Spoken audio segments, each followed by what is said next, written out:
United, the very worst thing to do was would be to take that life support system away from the economy now. Douglas Murray. No, I can't agree at all. I think we don't just need tinkering with public spending cuts. We need really quite savage cuts to public spending for there to be any seriousness of this or any future government. The amount of waste that this government already does, it spends millions of pounds, apart from anything else, advertising to us about what we should do. Straight away a cut. It spends £90 million on the so-called Equalities Commission, £90 million cut straight there. This goes on and on. What is happening at the moment is that the politicians are simply not being honest with us. We cannot keep on spending at these levels. It's no good for David Cameron to say he'll compete with Labour on NHS spending and so on. They have to be honest at some point. As it is, what is happening is that this nation is like a drunk man who, instead of recognising at some point he's going to have to get a hangover, has just had the hair of the dog. At some point, we are going to have to go through this hangover, and spending cuts like this really are no way to... spending cuts, just ignoring them as they're doing, and to have this same competition on the centre ground from all the political parties that are saying effectively the same thing. They pretend, Labour and the Conservatives pretend that there are significant differences between them. There really are. But Ben Bradshaw says every country in the world, and the UN, goodness knows, anyone you care to name, recommends this. That everybody's right. Well, I don't care. The same thing. I mean, I don't... You don't care. I'll come back to you. Jenny Tong. Jenny Tong.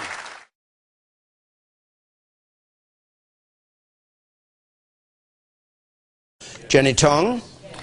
Well, yes. Yes, people are saying. But yes. Jenny Tong, what do you say? I think we did, but... oh boy, I'd love to be on that panel tomorrow. Wouldn't we all? Why would you want to be there? Well, you could face Tony Blair, and I've faced him in Prime Minister's questions, and he's a very clever man, and he wriggles out of things, and he, you know, he's clever, and he's fun, and he likes to make fun of you, so he's very difficult to get at. But after this week's evidence, you could say to that man, you made war on Iraq when the legality was dubious, to say the very least. People are going to argue about it for the rest of time.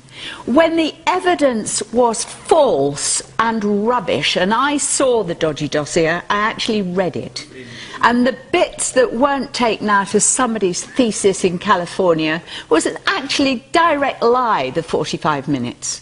He gave us a lie in that dossier. When you say you'd like to be there, what would you like to see happen to him? I mean, some people say he should be prosecuted at The Hague. I'd just like to see him... Would you want to see that? I think that would be a very difficult thing to do, but I would say public opinion was against him, the European Union was against him, NATO didn't support this war, and we all know the United Nations didn't. I want to say to Tony Blair, you need to uphold international law. We have to uphold international law. So do America, so do Israel, so do all our friends. You cannot have international law upheld just by the people we like. Okay, thank you very much. Douglas Murray, you agree with that? Well, no. It does strike me, though, when Jenny Tong talks about how much she'd like to interrogate Tony Blair, that she exercises a different scale of values in London than she would, say, when she's meeting the head of Hamas in Damascus last year and praising the head of a terrorist group whose organisation carries out terrorist atrocities, which are genuine breaches of international law every single opportunity it has. Fallujah in Iraq? Well, I'm just... What about Fallujah, Douglas? You talk about Tony Blair facing it. When you sit down with somebody like Khalid Mashal, you praise him. Fallujah, I did not praise him. You said... I said I've got his comments here. He was worth talking to, and he was actually quite... You said he was shrewd, plausible, and actually very likely. All right, let's get back to the question. I can show it to you. All right, no, Douglas, maybe Jenny... But if we get back onto maybe afterwards. And we need to uphold international law. That is my main point. Jenny Tong, you've made your point. I wish you told Khalid Mashal. Douglas Murray, can you answer the question? The fact is that the international law debate on this is, unfortunately, a terrible red herring. The fact is that the decision on when this country and our allies go to war is not decided by international law. International law is evolving. People disagree on it. As we saw this week, even the Attorney General disagrees with himself and changes his opinions on it. That's because this is an evolving body of law. And for people who think that all we need now is to, as it were, prove the Iraq war was illegal, I just say the following things to you. The Kosovo intervention that saved 1 million ethnic Albanian lives was an illegal venture. The Bosnian intervention by the UN was an illegal... Sierra Leone was an illegal venture by any of these things.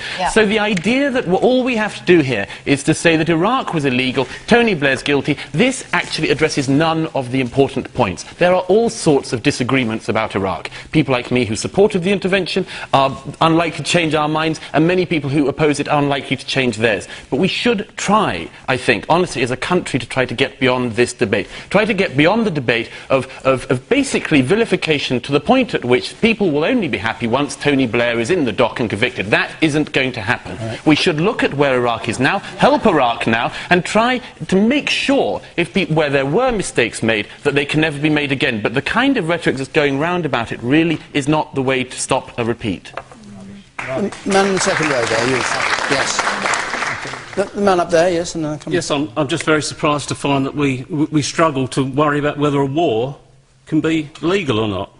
It's a war. I mean, surely that's immoral as well as being illegal. Well, it was originally a liberation, wasn't it? Wasn't that what it was supposed to be when we first which it was for the Iraqis. No, right. You say it's been a liberation for Iraq, but it clearly hasn't been, because there's still hundreds of people dying every month from suicide bombs. There's been no improvement in education, women's rights, healthcare at all. What's your view of the legality of it? Is that an issue that concerns you or not? It's not an issue, because I don't think it's going to solve anything. Okay, Ben Bradshaw?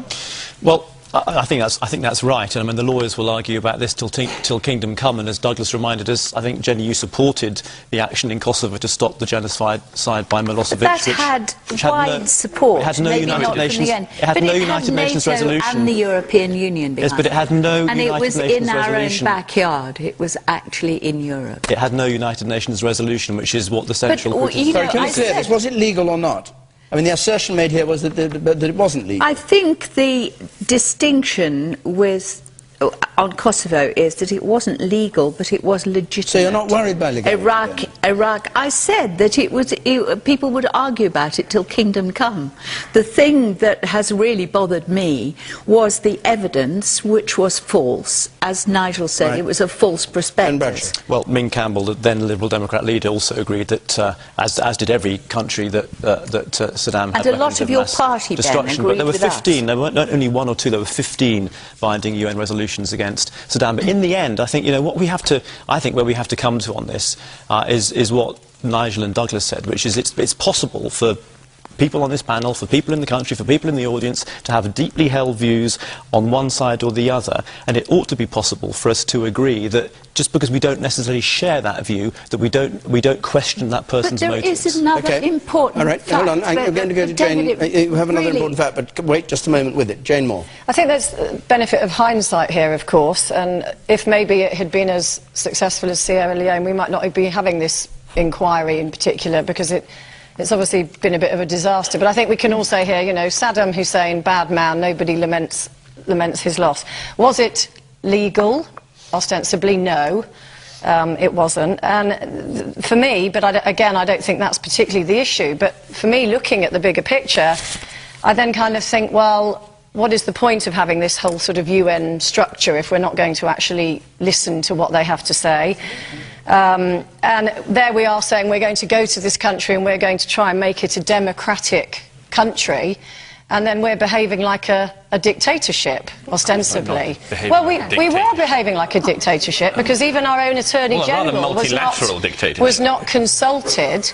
The Cabinet were not told of the arguments leading up to it. They were just presented. So did they won an election afterwards? But they were presented with the Attorney General saying this is a legal thing to do. They were not presented with the argument leading up to that. Ben Bradshaw, are you in any way, uneasy about the way that this has gone over this week and what we've heard about the Foreign Office lawyers, for instance, telling Jack Straw that it was illegal. No, Then because if you... Goldsmith changing his view. So what's the point of having them? I remember at the time, and I'm sure you will remember at the time, and many people in the audience remember at the time, that this was fiercely argued at the time between lawyers. I remember discussion programmes on the BBC between international lawyers, half of whom said there is justification, half of them said there isn't. So the idea that the Foreign Office lawyers would disagree with the Attorney General, who would disagree with somebody else, is not a surprise to me at all.